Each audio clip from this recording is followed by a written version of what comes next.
This exhibit focuses on Alexandre Dumas' work, The Count of Monte Cristo. It might fit well at a cultural institution that includes works originally published in one language, such as French, and later appeared in English. Another institution would be one that includes works by Romantic authors, somewhat similar in style to the Musée de la Vie Romantique in Paris. The Count of Monte Cristo, one of Dumas' most well-known stories, is a classic tale of revenge, but it also has elements of adventure, love, and even disguise.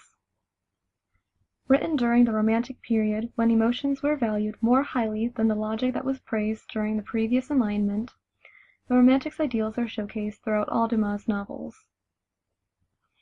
Even though Romanticism has come and gone, Dumas' works still carry a perpetual quality that leads them to be reprinted and made into different formats, and continue to have the ability to obtain a captive audience. Although he'd written other types of works, in 1843 Dumas began writing serials, the first one turning into The Three Musketeers. And one that he began and finally finished in 1846 became Le Count of Monte Cristo.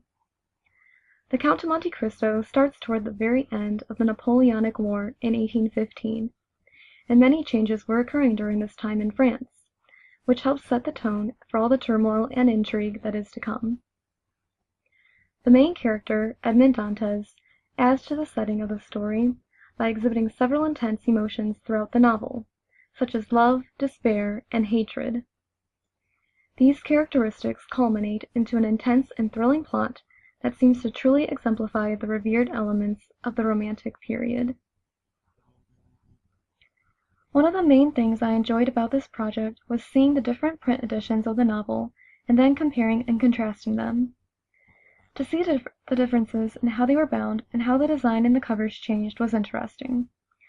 I had never thought too much about how books have changed, since they have obviously kept the same basic properties throughout the years.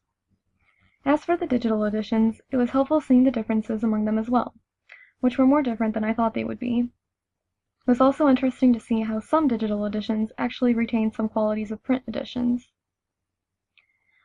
For this project, I also finally learned how to use a bibliography, finding out what kind of information one can gather from it, and recognizing its importance for research. I hope that this exhibit will be useful to researchers, students, and admirers of Dumas' works. It gives at least a starting point for those who wish to gain further insight about the author and more specific information about this particular work. It also provides several resources for people to learn more about Dumas, The Count of Monte Cristo, and his other novels and plays.